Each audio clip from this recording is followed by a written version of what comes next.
everyone, kali ini kita akan membahas mengenai simple present tense dengan saya Rizka Nur Najma dengan NIM 2417328 dan saya Derisha Febrianti dengan NIM 24173.006 dan yang terakhir ada saya Siti Aminah dengan NIM 241730034.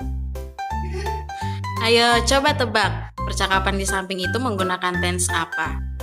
Yap, betul, tense yang digunakan adalah simple present tense sesuai dengan judul pembahasan kali ini. Kamu pasti sudah familiar ya dengan tense yang satu ini. Eits, meskipun namanya simple, tapi tense satu ini pola atau rumusnya ada banyak juga loh. Kamu udah paham belum? Nah, di sini ada pengertian apa itu simple present tense.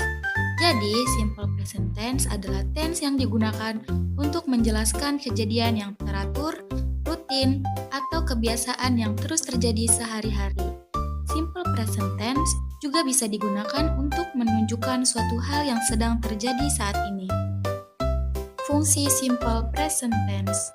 Simple present tense adalah tense yang berfungsi untuk menyatakan general traits, habits, instruction, dan fixed schedule. Kita bahas satu persatu yuk. Seperti yang sudah dijelaskan sebelumnya, simple present tense mempunyai 4 fungsi. Yang pertama ada general threat. General threat maksudnya adalah kebenaran umum atau kebenaran yang mutlak. Artinya, hal-hal yang kebenarannya sudah pasti dan sudah diketahui secara umum. Contohnya, yang pertama, water freezes at 0 degrees, yang artinya air membeku pada suhu 0 derajat. Hal ini sudah pasti benar dan terbukti, karena gak ada tuh air yang malah menguap pada suhu 0 derajat. Yang kedua, cats are mammals, yang artinya kucing merupakan mamalia. Ini juga sudah pasti benar ya, dan sudah diketahui secara umum. Nah, selanjutnya yaitu habits atau kebiasaan. Kebiasaan berarti sesuatu yang dilakukan secara terus-menerus, secara konsisten. Di sini ada 2 contoh. Yang pertama, my father goes to work every weekdays, yang artinya ayahku pergi bekerja setiap hari. Yang kedua, I study with my friend every Sunday at the academy. Artinya, aku belajar bersama teman-temanku setiap hari Minggu di tempat les. Nah, dari 2 contoh ini merupakan kebiasaan yang selalu dilakukan secara rutin. Kok kesannya agak mirip ya sama fixed schedules? Berangkat kerja dan berangkat les kan terjadwal. Tapi kenapa masuknya ke habits? Eits, baca terus dong, makanya biar tahu. Penjelasannya akan kita bahas di poin tentang fixed schedules. Yang ketiga ada instruction. Lanjut, ada instruction yang berarti perintah atau instruksi. Contohnya, seperti papan-papan perintah yang sering kita temui di jalan. Selain itu, ada juga instruksi yang biasa kita temukan pada kemasan produk. Kayak gini nih, do not enter this area, yang artinya dilarang masuk area ini. Yang kedua ada cook the noodle for 3 minutes, masak mie selama 3 menit. By the way, selain kalimat instruksi di jalan atau di kemasan produk, tenses ini juga digunakan dalam kalimat perintah secara umum ya guys. Misalnya, closes the door, please, yang artinya tolong tutup pintunya. Nah, yang terakhir dan yang ditunggu-tunggu ada fixed schedules alias sesuatu yang sudah terjadwal atau sudah pasti terjadi. Bedanya apa sih sama habits tadi? Kalau habits itu kebiasaan atau sesuatu yang dilakukan berulang secara rutin. Bisa terjadwal, bisa juga enggak. Contohnya kayak berangkat kerja, berangkat sekolah, atau berangkat les. Kamu sudah pasti berangkat sekolah sesuai jadwal kan? Tapi kenapa dia masuknya ke habits, bukannya ke fixed schedules? Karena kejadian itu berulang-ulang. Oke, kita tekankan sekali lagi, berulang-ulang. Nah, kalau fixed schedule ini sesuatu yang terjadwal tapi tidak berulang guys. Contohnya itu The show start at 7 p.m. yaitu pertunjukan itu dimulai pada jam 7 malam. Yang kedua, the script marks their upcoming concert in Indonesia on September 30 and October is, yaitu the script menandai konser mendatang mereka di Indonesia pada 30 September dan 1 Oktober. Nah, udah ngerti belum nih tentang fungsi simple present tense? Setelah ini kita akan membahas pola rumus simple present tense. Jadi, untuk subjek I menggunakan to be am dan verb do atau verb tanpa akhiran s. Sedangkan subjek you, they, we, dan plural subjek menggunakan to be are dan verb do atau verb tanpa akhiran s. Terakhir, subjek he, she, it, dan singular subjek menggunakan to be is dan verb does atau verb berakhiran s. Nah, untuk polanya sendiri terbagi menjadi dua macam nih, yaitu pola untuk kalimat nomina dan pola untuk kalimat verba. Kita bahas lebih dalam satu persatu ya. Yang pertama ada pola atau rumus simple present tense untuk kalimat nomina. Kalimat nomina adalah kalimat yang menyatakan kebendaan, bisa berupa nama orang, profesi, tempat, dan segala hal yang dibendakan.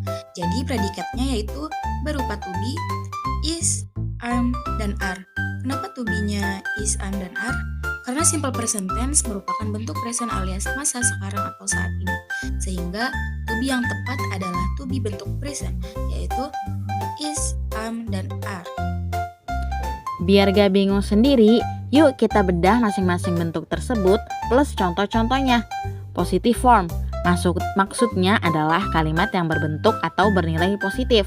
Polanya yaitu kalimat nomina adalah subjek plus to be plus complement. Contohnya, he is a teacher.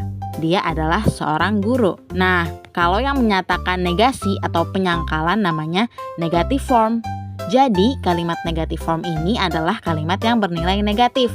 Polanya adalah subjek plus to be plus not plus complement. Yap, tinggal ditambahin not aja dari bentuk yang positif.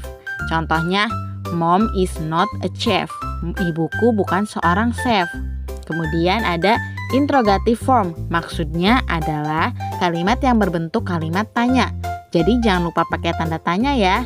Polanya adalah to be plus subject plus complement plus tanda tanya. Contohnya, is the food delicious? Apakah makanan ini enak?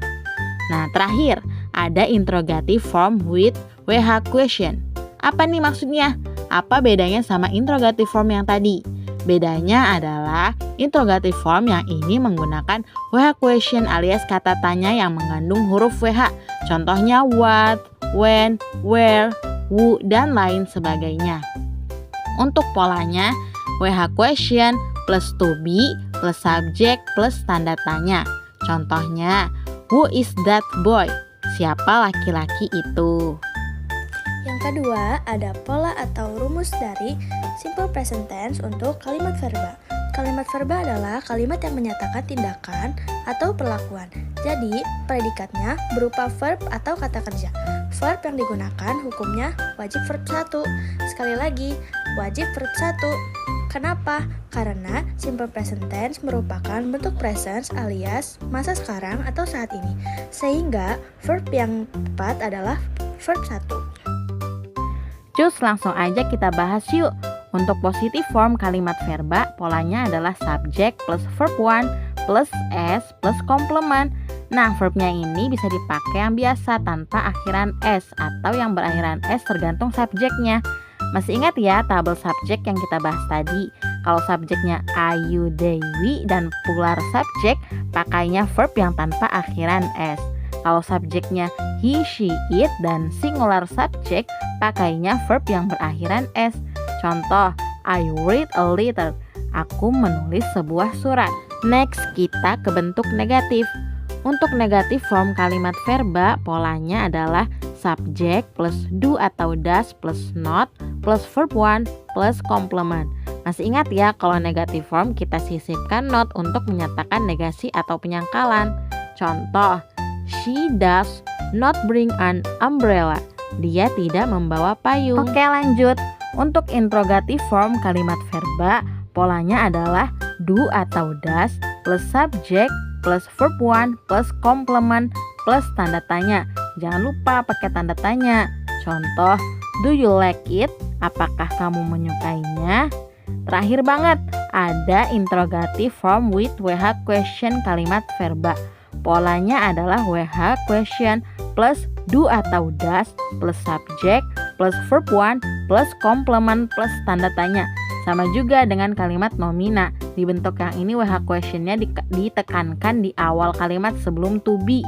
Contoh, when does he go to school? Kapan dia pergi sekolah? Oke teman-teman, demikian yang dapat kami sampaikan mengenai simple present tense. Oke guys.